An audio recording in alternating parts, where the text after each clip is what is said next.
As It Were Productions and Aeroscope Pictures presents... Hi, everybody. My name is Joe Lynch. I'm Becca Howard. I didn't know you were starting. Oh, want me to do it again? No, it's fine. No. It's already take 3. I have No, it's only a not. Third take wonder over here. Jesus.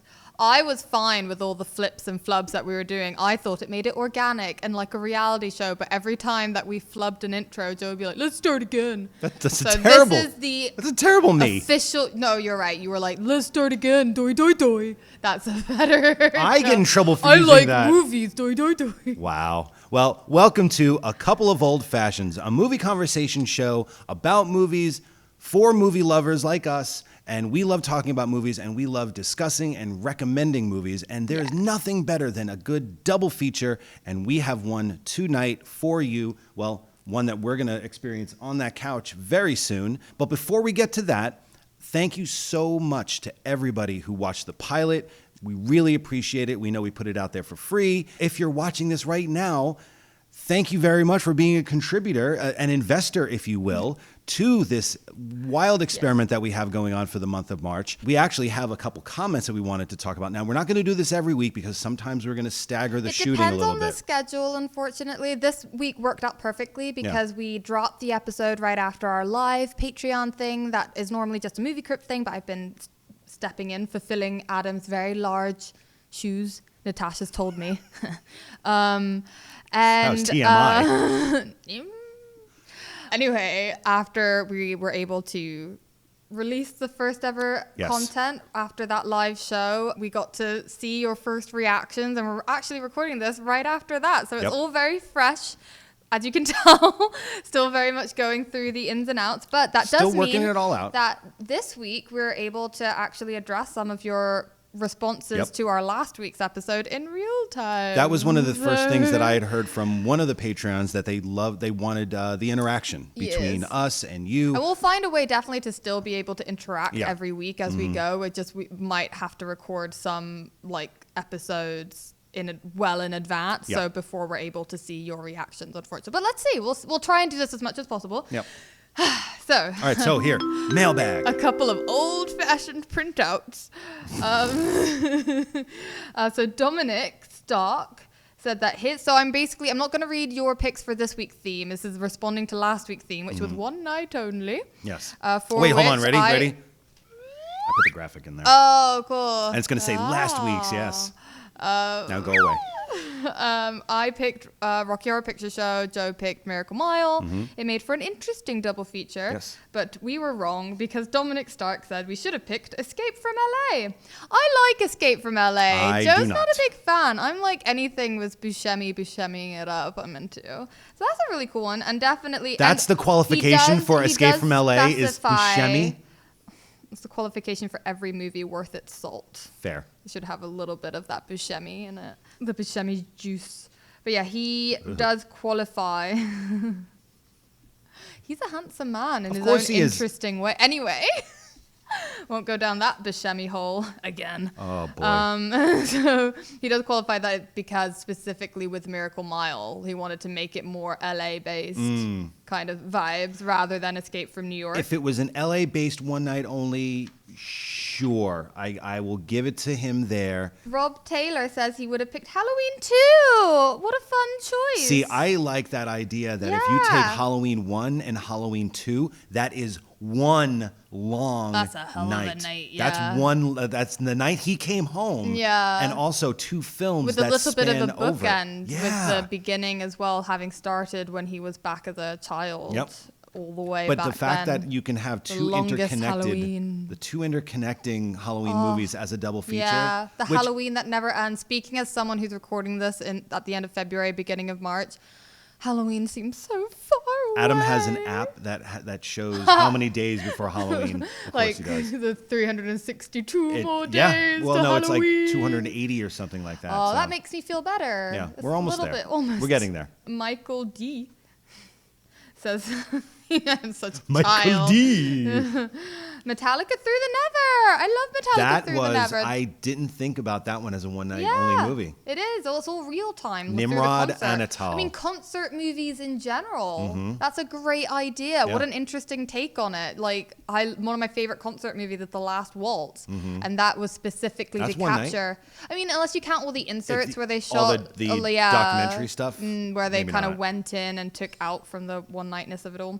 Still, I love that like approach. Great choice. Roger Russell, One Night in Paris. Is that the Woody Allen movie? No, that's Midnight in Paris. What's One Night in Paris? I think he's being cheeky. I think there's probably a porno that's called One Night in Paris.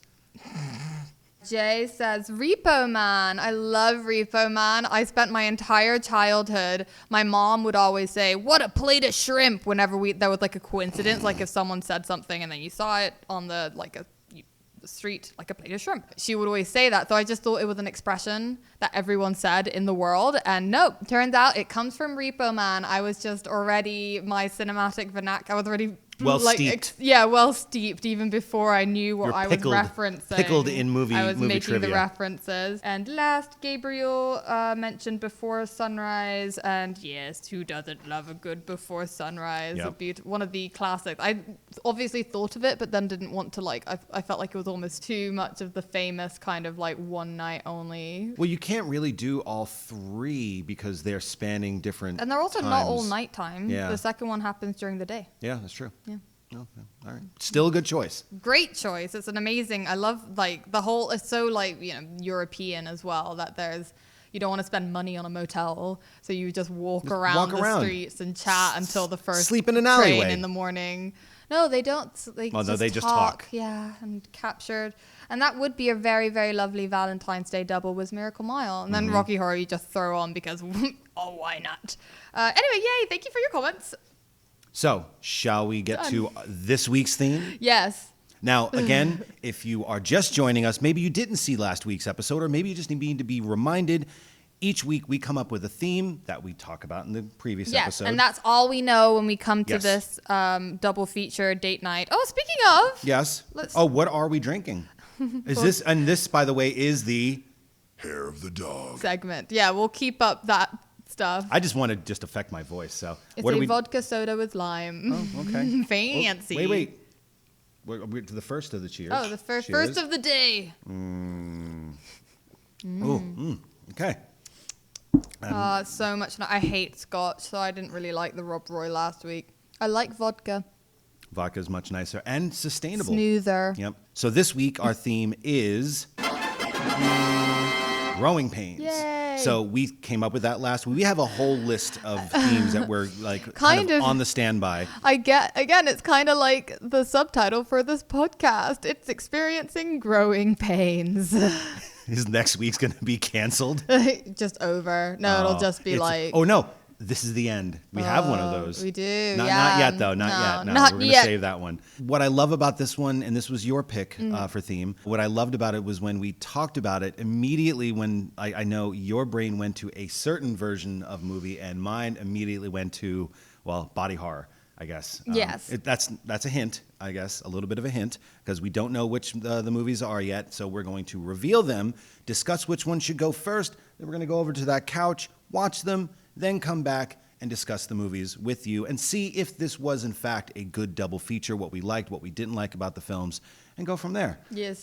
So do we reveal them now? Yes. Okay, so you go first. My choice. Well, when I think about growing pains, I go straight to like growing pains that we experience, specifically middle school, puberty. More emotional growing pains. I was a little bit of an ugly duckling myself. I know it's hard to tell. Yeah, I would have thought. Anyway, so I went with Todd Solondz because he really gets that very well in his beautiful film Welcome to the Dollhouse with Heather Mazzaro. To me, that is like quite the quintessential middle school movie. Esoteric, the pain of growing, the emotional pain of growing. Well, my pick is definitely... You could classify it as emotional growing pains, but you can absolutely qualify this as body horror, as genre mashup growing pains. That is the film Teen Wolf. Michael J. Fox, 1985. What? body horror. Absolutely, it's body horror. Oh my God, my mind went to such like, I was like, ooh, The Fly, like Carrie. Oh no, not Carrie, but maybe like there's a lot of other body horror.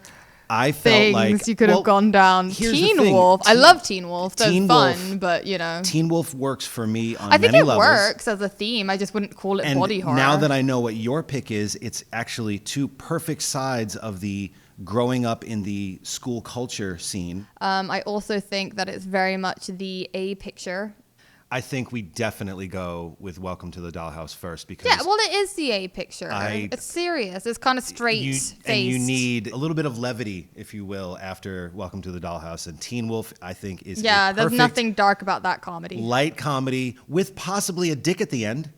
Oh yeah. So now we get to see if we're gonna find that fucking Even dick. better. Yep. So there's a dick at the end of every Growing Pains rainbow, right here on A Couple of Old Fashions with Becca and Joe. Yay. So there you go. Cheers. So without further ado, let's go.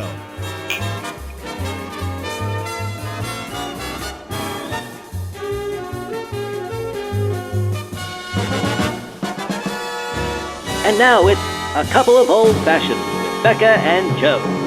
This week's episode, Growing Pains. Are you ready Yeah. for the reveal? Okay. Sure. Da, da, da, da, da, da, da, da. The high-waisted Yeah. part is perfect. Whoa, go watch out for that camel toe. Whatever. That makes me even more Dawn Wienery. So Dawn once Wienery? again, I was the only one who dressed up for costumes a la film that we picked. Well, no, you know what? That's So not rude. true. I have been living in a Teen Wolf costume for years. So I am in Massa. costume. Well, all right. We just got back from watching Welcome to the Dollhouse first and Teen Wolf second. And I will have to Vodka's say so much nicer. that was a fantastic double feature. I think so too. I think even But better. it's a little problematic as well. It was interesting to watch both of these movies because I'd say both of them, in one respect, when you're watching them as kids, and I feel like you probably, the high waist? You can't see it up there. Pull them up even more. There you go. Yeah.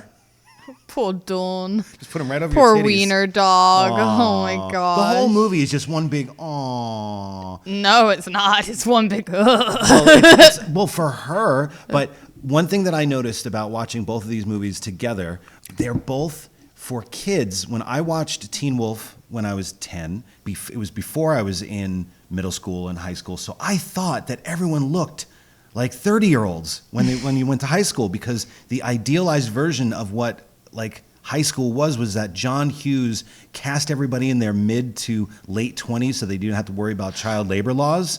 Everyone looked older to me, and I thought, holy shit, I'm going to grow to be like that dude. And what's interesting is that for me, watching both of those movies at that time, in that time capsule, they were horror movies. Watching them now, I can laugh more about them. Yeah, I don't think I ever felt that way about Teen Wolf, but certainly watching Welcome to the Dollhouse again, I was much closer to that time in my life, and everyone says that comedy is tragedy plus time, and I had definitely not had enough time to process the drama. Honestly, high school, so much better. So much better than middle school. Really? Middle school is the worst, especially for girls, I think, because everyone gets boobs at different rates, and you're just I feel like I got all the worst parts of puberty first. I didn't actually get boobs and a butt till I was 16, but I got all the other annoyances. So in a way, that is also very body horror based. Maybe you more weren't than turning Teen into a wolf. There's definitely a lot of body horror. She-wolf. Oh no, that makes it sound way sexier than what puberty is for a lot of girls. It is a comedy. I laughed a lot more this time. Cringe comedy. I laughed way more this time for sure. The shockingness of it is a lot funnier once you've become an adult and actually had to deal with the real melodrama of life.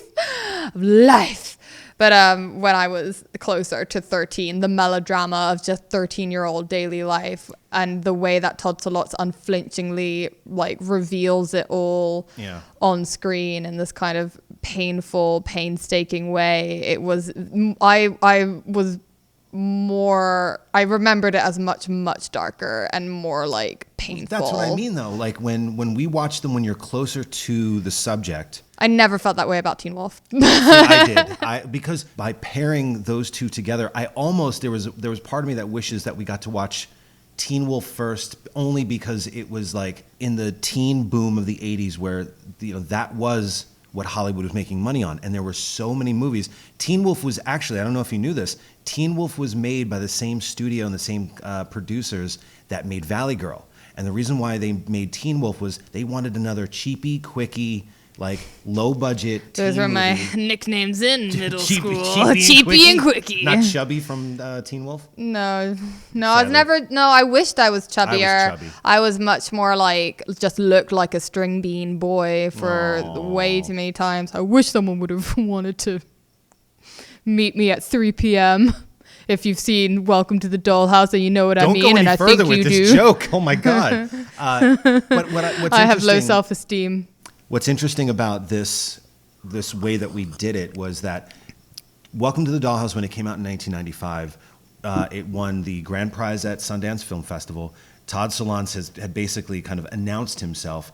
But I remember when the reviews came out, people were talking about it being the anti-John Hughes because it was so unflinching. It was brutal in its depiction of high school life. Don, let me put it to you straight. We're not here to get you. But you've got to understand, you're in junior high now. This goes in the computer on your record. Hey, Wiener, what are you looking at? Nothing. You didn't come in here to wash your hands. Yes, I did. Hi, Dawn. We were just wondering, are you a lesbian? Were you playing with my dolls? This is a grody movie. It's like grody meaning like the shag rugs and the wallpaper and the outfits are all clashing. Like everything clashes in this movie. And I don't mean that as a bad thing. That's just how The colors, he saw the life. people. Yeah, like everything. The casting of all the interesting faces. Everyone doesn't look polished. When you grow up with the idealized John Hughes version of what high school life was like, especially when you're growing up to go into middle school and high school, you're going, that's what I have to live up to, or that's what I have to compare myself to. It felt like it was, I wish I had grown up having that movie in a way to make me feel like, okay, not better about your life. Yes, but not everything is polished. Hold on. People look normal or like just a little bit off. And while I don't think Solondz champions that, he just kind of shows it in a light that is as honest as possible. From the casting of Heather Matarazzo. She's so wonderful. She's amazing. Love Heather. Brendan Sexton III as Brandon, who went on to do movies like Empire Records. Every time I watch it, I'm always shocked by how much I get won over by him and by their relationship. And you're not supposed to. No, well, you are. I think he yeah, means that's for the you whole to, point. but like But by when you first see him, yeah, no, he's scary. You want to punch him in that scabby thing Which that's is, on the side of his face. I mean, one of the best things about it is that, like, about Todd's view of the world is what we see is never what we get, you know, and that's kind of the fact that we do judge books by their covers all the time, and the fact that that's ultimately what makes us, you know, fallible, but perhaps winningly so. Yeah. I forgot what a scrappy, amazing person Wiener Dog, like little Dawn, was. Like, she really does she's such a brave, tough kid. I'm obsessed with her. I actually think she's got like some kind of like a chutzpah about her that I totally forgot, because again, I related too hard to her the first time I watched it and was just like, oh no, no, Wiener Dog. But watching it again, I'm like, the fact that she stands up for other kids who are bullying, even though she is, you know, She's putting herself out horrifically there the for a lowest. target. And she really, she has a huge red target like printed on her face basically, and she just kind of, I mean, she's clueless but in a very endearing way. And because you can't not, even if you were the Steve Rogers who Eric Mabius played, who is like the, you know, quintessential alpha male. Even the name Steve Rogers is fucking Captain America. Like, it's that dude that everyone wanted to be, or everyone wanted to have sex with, or just like be friends with, or what have you. the worst. I know. Hate high school boys. And you're right. Like, he was sexy on the outside, but inside he was a bit of a scumbag. In John Hughes movies, it would be like it's normal for Molly Ringwald to have a crush on the older boy when she's a freshman, whereas in this it's like we should be shipping the couple who are in the same classroom, who are just, you know, misunderstood misfits and ultimately find this kind of symbiotic, sweet middle ground together in middle school. And I just really forgot all about how much charm and heart this movie ended up having. Yeah. Because all you have to scrape all of the grody plaque, away from the heart. To finally see that it's a tough session. You have to get out all the dentist appliances to really chisel away at that plaque. But once you get there, a winning smile awaits you. He and Mike White, I really took that metaphor. That was really good. All the way home. Excellent. Good job. Good follow through. But I think he and like filmmakers like Mike White love to show these kind of uglier sides of humanity so that you can at least see what it's like, relate to what it's like to suffer in those situations, and hopefully you kind of evaluate yourself and either you can relate and sympathize with Dawn. By the end, she goes through so much turmoil. There's that one montage where everyone starts saying "I love you" to her. Or like just even any loving gestures. Like my mom would potentially, instead of saying my mom says "I love you" all the time. She's fine. But like she would sometimes make food in a loving way. Like, you know, even though she worked full time, would always make sure there was a homemade meal at the end of the day. And that said "I love you" in a beautiful just kind of gesture of like the atmosphere she was creating was homely and loving. And then you have this dinner table sequence and it's like, even just the dinner that she has with her parents at the start of the movie, it's just like heated up frozen food, like prepared with no love, no thought of nutrition or like just having a nice, like, and then literally using food against her because weaponizing the chocolate cake. Which wasn't even, it was like supermarket chocolate, like grody chocolate cake. Yeah. And like, but then doesn't give it to her because she has one place, her one sanctuary is her clubhouse in the backyard, and her mom wants to have a stupid party. So she makes her take down her clubhouse, and it's her literal one space in the world to be herself, to be Dawn.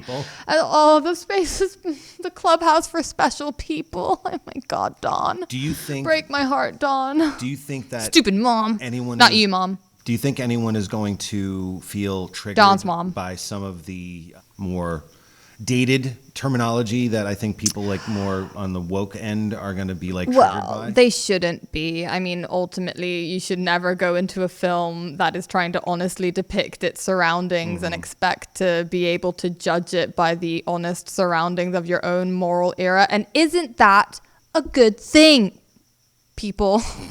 I love that I can watch that movie. It's not even, you know, going all the way back to Gone with the Wind times. It's like a relatively recent history film, and we can be like, oh, well, as a society, we've actually matured a little bit.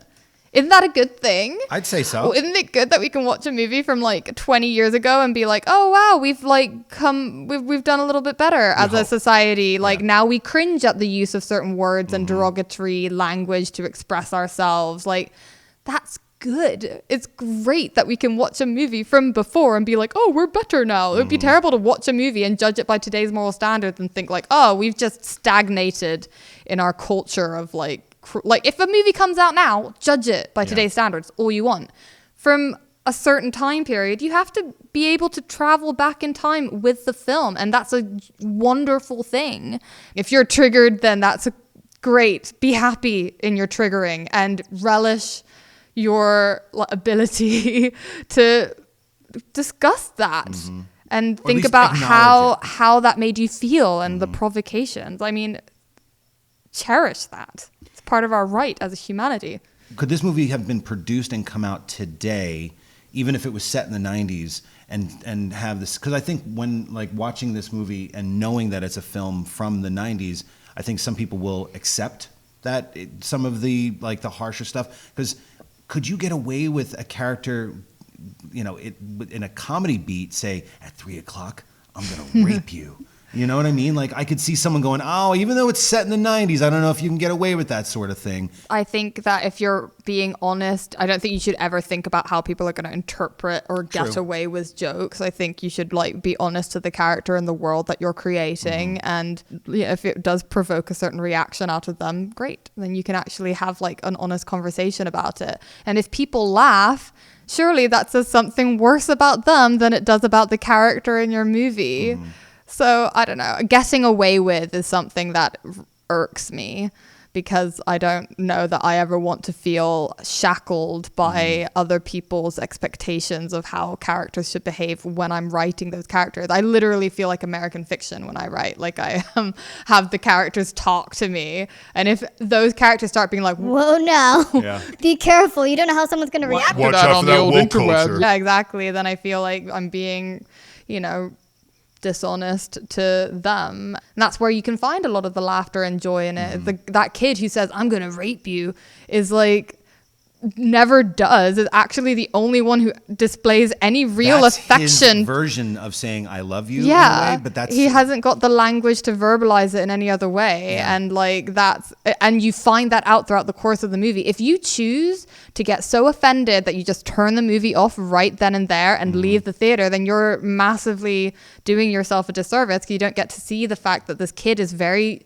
troubled. He doesn't have any other language in his life but these kind of violent uses of like hyperbole to try and express stronger emotions. And he ends up being the only person who actually offers Dawn anything remotely close to the affection and love that she truly deserves. Like, she really doesn't deserve any of the inattention, and the I'm gonna rape you is the closest she gets to I love you, like, literally. And that's like what makes it so brokenly beautiful at the end. And so if you just walk out because you dislike that line, then you don't get to go on that whole journey with Brandon, with Dawn, with that whole story arc. So, one of the things that I noticed this time was so many characters repeat and mimic things that inflict upon them. Like when someone, says, lesbo, when the cheerleaders call her lesbo, she goes home. Still a thing. When I went to middle school,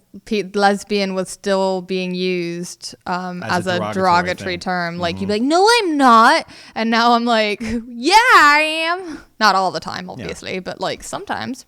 Hey, why not? The thing with like the fact that Todd, I think in an interview said, like, because people would ask, like, are you Dawn Wiener? And he goes, I'm kind of everybody in the movie. I'm the bully. I'm the parents. I'm Ralphie, the poor kid. Ralphie is the biggest tragedy of the best whole movie. LGBTQ plus thing in the whole movie was just because he's a faggot doesn't mean he's an asshole. Great line. When she So said many that, great lines I like was that. just like, oh. And I have another one from my favorite line too. But so many people in the movie mimic other people in the film. So there's this weird trickle down effect that I noticed this time more than I have in the past. But I think that's because once you see what Todd's going for, I think that's part of the culture, is that like abuse and being mean rolls downhill. It goes from the bully to Dawn to the sister. That's something that I really appreciated this time, was to see how it went from like director to all the various members of the cast were all mimicking his voice, which I thought was really cool. Would you call the ending of Welcome to the Dollhouse bleak? Because it does not, wait, do we need to throw up a spoiler alert? Yes, you know what? We have the graphic for it. Spoiler alert. Okay, we're in spoiler territory. The ending of the film feels very 90s, where it doesn't give you the little bow on top kind of. I wouldn't say that's necessarily 90s. I just think that would be very untrue to the fact that Todd Solondz is referencing all of those films in a very, but putting it on its head kind of way. Of course, he would deny you any sense of like a cathartic Full House moment, because that's not what his worlds are about. You get to spend some time with these troubled people and hopefully relate to them in a way that makes you question things about how your own behavior has affected those around you and affected yourself as a person. I know it made me go through all of that kind of existential moments myself. It almost felt like he was trying to say that he doesn't need to show that in 10 years, Dawn is going to be laughing at all of these people because she's gone on, she's made herself better in one form or another. Yeah, it doesn't need to.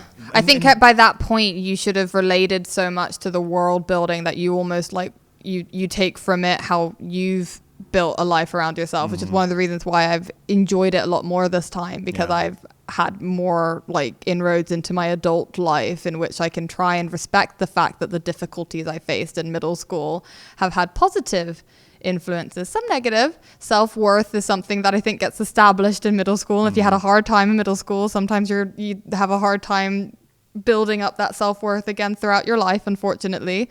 Therapy is good. But in some ways, I see that like the weird little middle schooler who was watching horror movies in her bedroom was actually like a cool kid. And like, I love that kid. I love Dawn. And I'm sure, you know, that the things that make them kind of weird little outsiders is actually, you know, going to potentially do her fair enough in life. And so it's like build her up a little bit emotional, or very much emotionally, so that she can go out into the world when most of the people are in this isolated bubble of middle school and high school. Yeah, she takes action. Yeah.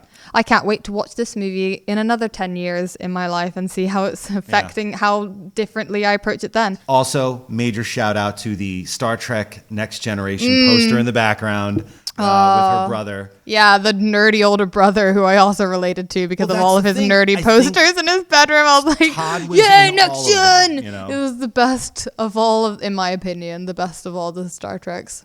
TNG. All the way. And now on to Teen Wolf, our second feature. Hello. Hi, Michael J. Fox. He's got style. Right. He's got class. Looking for someone in particular? Not you. He's got hair all over his body. I'm going through changes. There's something different about you. Michael J. Fox is a wolf in teens clothing. Teen Wolf, rated PG. Rod Daniel directed Teen Wolf. He also directed K9. Did you ever see K9? I know of K9 from Doctor Who. It's the different K9 all together, Jim Belushi and a dog.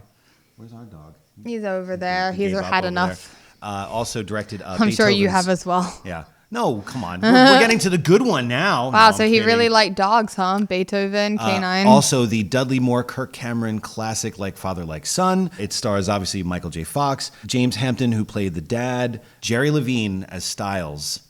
Maybe the coolest character in all of the movies. I want all of his shirts. If anyone knows of a way to get all of the shirts out. And I love that they don't even like go into huge background detail about the fact that he obviously just makes his own. They just start showing him such names on his T-shirt as "Life sucks and then you die." That's my favorite. Life sucks and then you die. My so favorite true. Is, what are you looking at, Dick Nose? Yeah, you laughed for a long time. I want that shirt so bad. I really want that shirt. And by the time he actually makes the Teen Wolf shirts, when everyone's starting to get obsessed with Teen Wolf, you're like, oh yeah, because I love that they just never say like, they never think, oh, you have to show him that he had the T-shirt making facility at home and explain all of that. They're just like, oh, well, yeah, because he was wearing all those cool, like, specific shirts that whole time. Obviously, he must have a T-shirt making facility. And then he starts to make a little business out of it, which is great. I love Styles. I have a theory that Styles is Tyler Durden. Because he is just kind of like Michael T. Williamson in. Okay, I wouldn't go that far. Yeah, but I gave the screenwriters a lot of credit just now. I don't know. The guy surfs on a fucking van in the middle of the valley, and no one bats an eyelash. Yeah, and no cops are around. Also, no one bats an eyelash when Michael J. Fox turns into a teen wolf. Sure. Okay. Well, this is a very weird reality. Maybe they were establishing the weirdness of the reality with that dance on a van, so that which is one of the best sequences in the movie. There's a lot of really strong sequences, but the bit where Michael J. Fox does reveal to his school that he is in the mid basketball game, he's like a werewolf. And then just like runs with it. Literally takes the basketball and runs with it down the atrium, like gym hall, whatever. And everyone just starts because he's good at basketball and cooler now than he was before. He's better at basketball. Yeah. And that's where they have the very sly cut to the stunt double who's in the costume, in the wolf costume, and then not the most. Away with it. Yeah, they get away with it a lot better than Flashdance did. I'll give it that much. A little bit. It might have been the same dude. This movie for me was body horror because the movie came out in 1985, and I had a fear of growing up, of getting hair on my chest, terrified of all the changes. Speaking of hair on your chest, of all the changes that I was gonna go through, I was terrified of that. And Teen Wolf takes and embodies what puberty is, and then mashes up the idea of a lycanthrope mythology. I love that. I thought that was really, really cool. This is around the time that you had movies like American Werewolf in London and The Howling. Maybe not so much Silver Bullet, because that wolf sucks, let's be fair. But this took the very smart approach in making the wolves kind of sweet looking. Like the design for the Michael wolves J. Fox is like cute. the perfect cast because it's a very sweet looking makeup. That's the other really good sequence when I remember seeing that in the theater and the whole crowd went nuts. I'm so happy the first time I watched the movie I hadn't been, because they reveal it in the trailer and I hadn't seen the trailer. I just knew about the movie obviously, so I actually heard about the movie because of the guy at the end, which you can get to later. I was looking up like funniest little mishaps that you didn't notice the first time you watched this, and that was what it was like. That, and then like the munchkin that kills itself on the set of Wizard of Oz, all those kind of things in the background. The urban legends, exactly. Yep. And that's how I heard about Teen Wolf, was through the urban legend. I was like, oh, well, I might as well watch it now. And I had no clue really about what I was about to experience the first time I saw it, and I love so much that whole bit with the dad wasn't spoiled for me, because that moment that I saw it for the first time, where didn't see it coming at all. It's such a great punchline. There's something that's a common theme in both movies, and that is the terror of the mirror reflection. Because in every teen movie, there's always a moment where you're looking, the kid it's an over-the-shoulder shot. The kid's, looking, in the mirror and going like, "Oh my God, I'm changing." A pimple. Yeah. Or hair is sprouting everywhere, or like, holy shit! In the next couple seconds, now I have fingernails that look like Fritos. And then everyone tells you that it's going to stop at a certain point, and then you're still like in your late 20s and still getting pimples, and you're like, when will this stop? And it never stops. 40s. This was also really special for me because I very much related to Scott, like Michael J. Fox's character, but also his relationship with his dad. Yeah. You did. That's a really lovely relationship. The dad, maybe my dad was a little more on the alcoholic side or whatever, but we still had those kind of bonding moments. Scott works for his dad, who owns a hardware store. Yeah, the production design, I do want to give a quick shout out to. It's not like that interesting to talk about, but I just thought it was for like an 80s teen comedy, whatever. The production design was really lovely, I thought. That looked almost too authentic. Like the shot was definitely very authentic. Like I loved that there was a bowl of popcorn just next to the cashier that he just helps himself to. I've never noticed that before ever. I love that. Was that. So weird. This is very much an idealized but I don't think you would get life. Much credit for the really just well built kind of world around it. And hey, again, I just want to give them a shout out. Probably attached to whoever made those T-shirts. So A+. Wonderful shirt. You can get them online. Good. We looked them up. You can. I sent you the links. Oh, I was busy. Oh yeah. I was getting my outfit together. So was I. I don't listen. I don't go through every text you send me. Great. Another thing that I love about movies like this, I've seen over the years, is how much of a time capsule they are and how much we relate to movies differently over the years. Like Poltergeist. When Poltergeist came out, I related to Robbie, the kid who gets eaten by the tree. That's another good Growing Pains movie. Years later, I'm relating to Craig T. Nelson's character as the dad.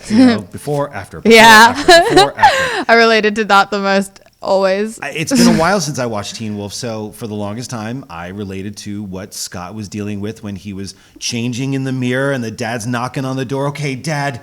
Oh, okay, Dad. You asked for it. Michael J. Fox is a master at putting his hands in his pockets. He does it in every movie in the 80s. He just had a thing. He made it. He does it so cute. He's like, because he's so such a little munchkin, but perfectly formed. Perfectly formed, and the smart filmmakers knew to bring the camera down a little bit. Yeah, like he's kind of like it's Tom Cruise almost. Like he's short, but everything is well proportioned, so he's like still handsome. It's not like he's. Michael J. Fox looks like a fully grown man that's just got shrunk down 20%. Yeah, generally. Yeah, like if the average height for men on Earth was 5'4", he would be the king. Oh yeah. Just do a sharp here's cut my to this. here's my little teen wolf right here. Yeah. But what I wanted to say before was, having related to Michael J. Fox in that bathroom, and then the door opens, and now I relate to the dad.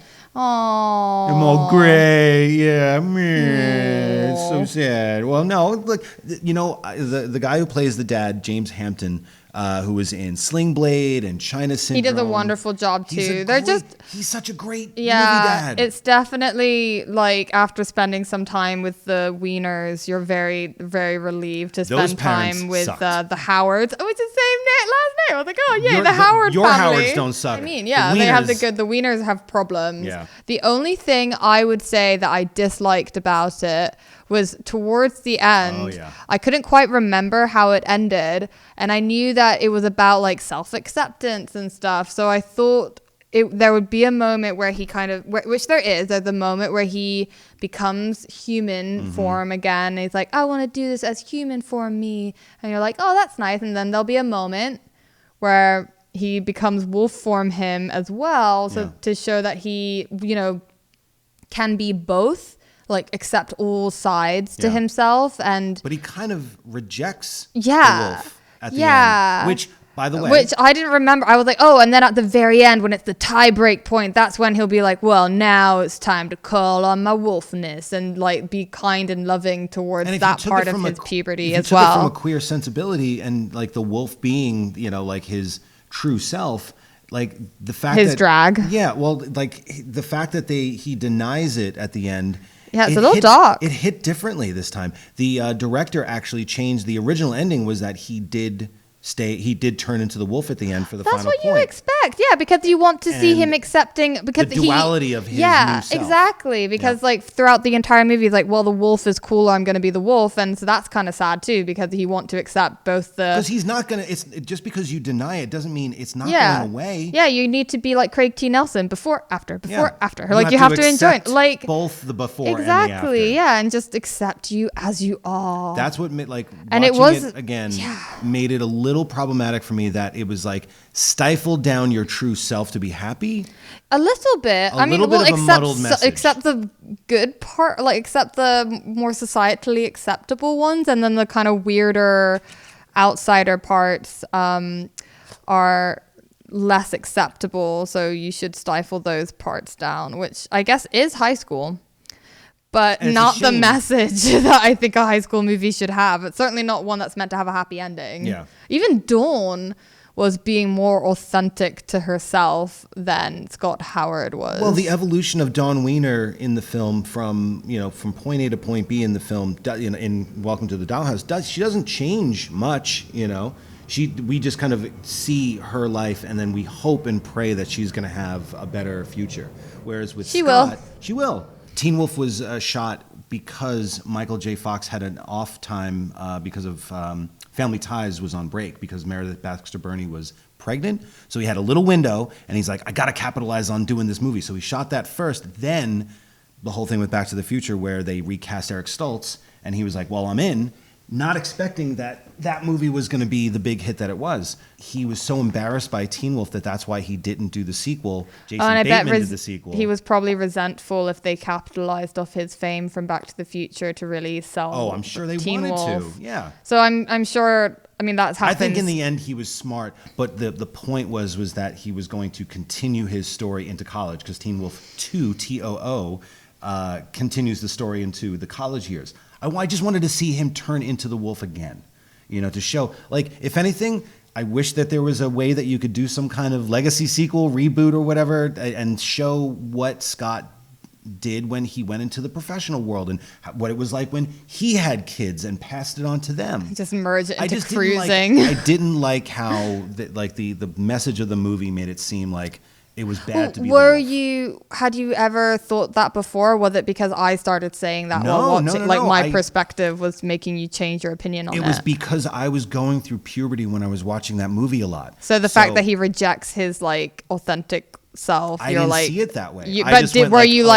But you as an insecure person who's rejecting your own authentic self in a lot of ways, were you saying, good? Yes. Back then. Stay in that closet. Now, Also, can we all talk about the fact that his friend Styles is clearly closeted gay man as well? Gay, yeah. Like he's the only one that uses the word faggot in context of the movie as like and he whenever people are in closets for 7 minutes having he's like coming out of the closet like constantly. I feel like in a way that is, I feel like the queer reading of this film is actually somewhat more textual than subtextual. I mean, obviously it's not, if you're not gay, you're not going to read it into it. But like for me, this was very much a queer movie that was about like embracing your queer self and how a lot of high school rejects it and throws that part away. And you need to be okay with that and like be fake.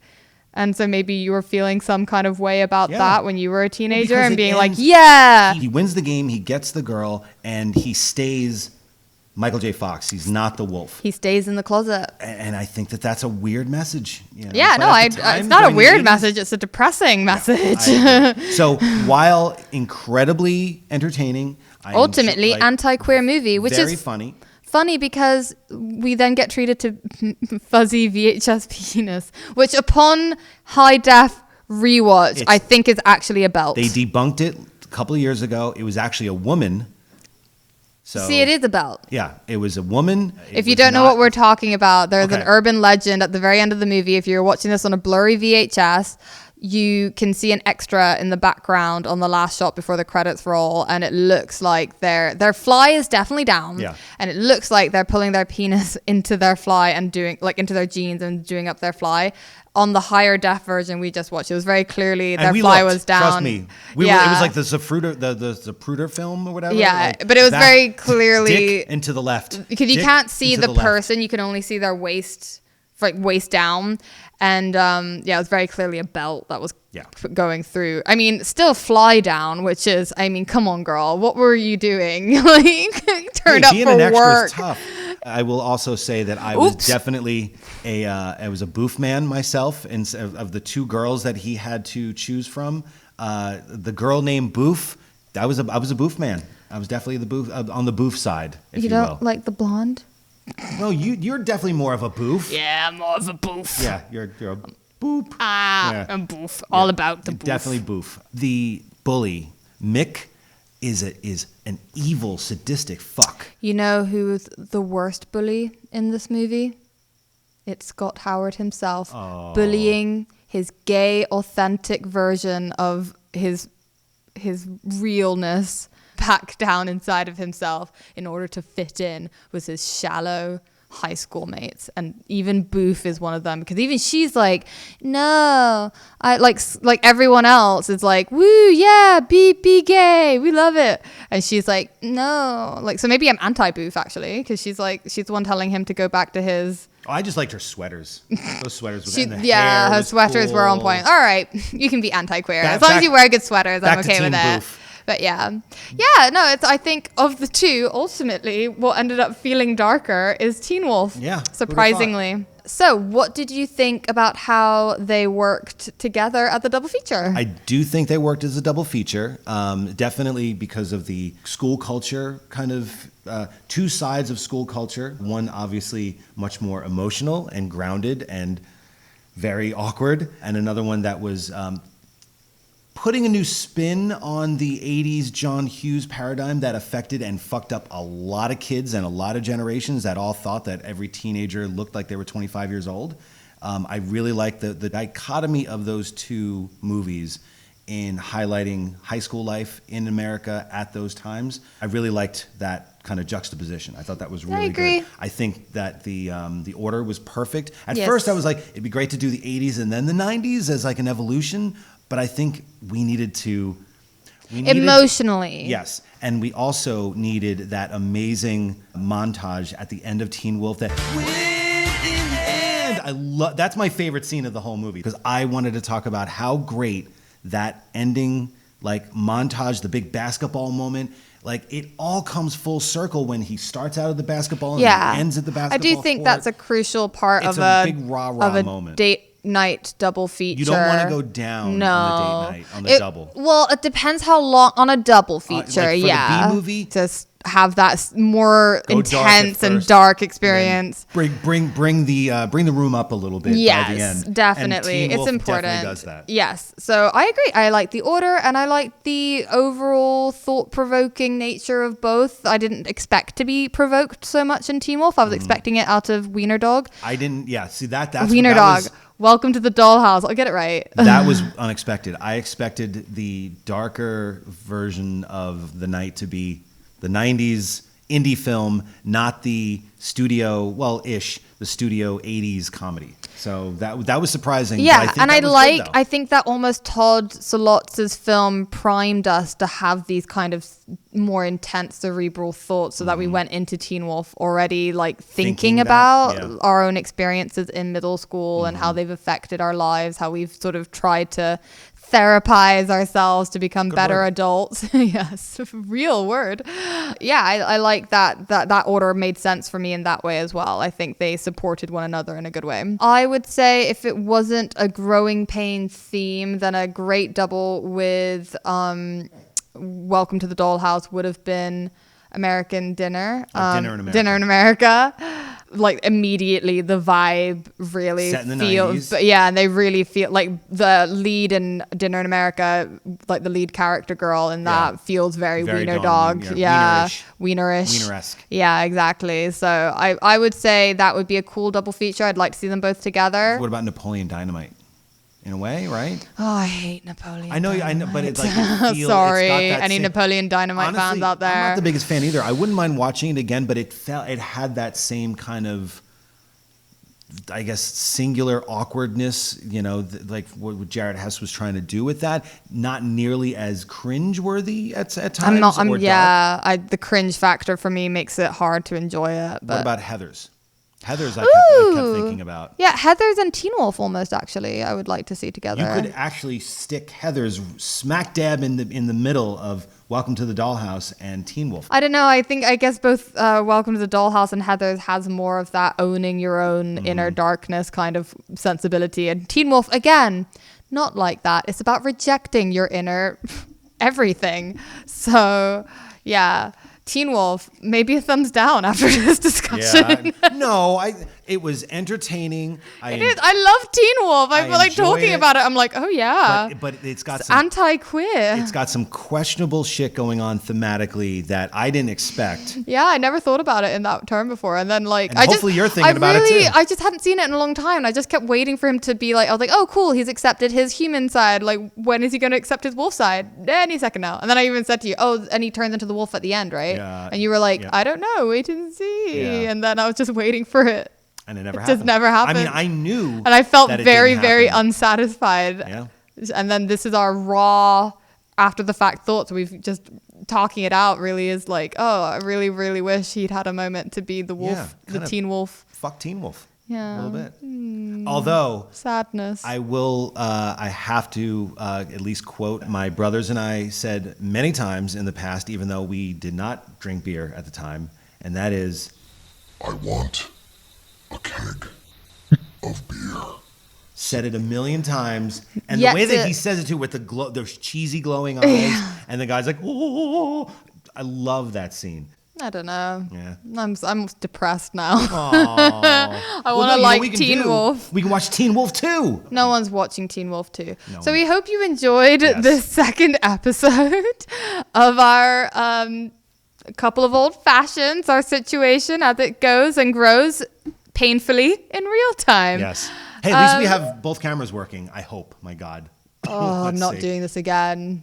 No, we're not doing it again. But thank you very much for listening to us. I hope that you feel that Welcome to the Dollhouse, a.k.a. Wiener Dog, which is not what it's called, and Teen Wolf, or what we like to say, fuck Teen Wolf. I think it was at first a pretty strong double feature, and as we started talking about it more... it still makes it a stronger double feature, followed by stronger chat. So thank you very much for joining us for that chat, and please join us again next week when our theme shall be Joe's pick this time. Yes. Mob mentality. Already looking forward to... That's all you got? It shouldn't be like mob mentality. You know, it should be like, meh, see, meh. I always think of that bit in Friends when Joey turns out to be one of the people who like is freaking out on Chandler and Monica and like sending them threatening notes. He's like, I don't know, mob mentality. Yeah. It's like, so I always think of that. So that's my pick. That random episode of Friends. Yes. No, you can't use that one. Yes, mob mentality. You can read that any which way but loose. I love that, you know, like it could be something about the mafia. It could be something about, you know, large groups of people revolting. Who knows? I think I have my pick already. I'm very excited.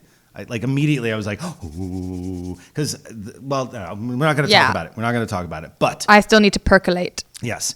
But thank you so much, guys, for purchasing this episode, for listening to us diatribe about 2 movies. Hopefully, it makes you reevaluate those movies. Hopefully, it makes you watch them again. Who knows? Please leave some comments on what you thought about Welcome to the Dollhouse, Teen Wolf. What you would have picked. What you would have picked for Growing Pains. And how we can improve this format in general. Please let us know. No, we can't stop talking over each other. That's just how we talk. So it's just one long Robert Altman movie for us. Please tell your friends, tell your neighbors, tell your family members to check out A Couple of Old Fashions right here on the Patreon site. All they have to do is sign up on the member side of the Movie Crypt Patreon, and then if they like talking about movies and hearing people talk about movies, then give it a little click, and all proceeds are going to making the show better, making us better, and doing more episodes, which I absolutely love. Hopefully turning our own show out of this, maybe, if you want it. If you don't, then let us know in the comment section below. Yes. Thank you for watching, and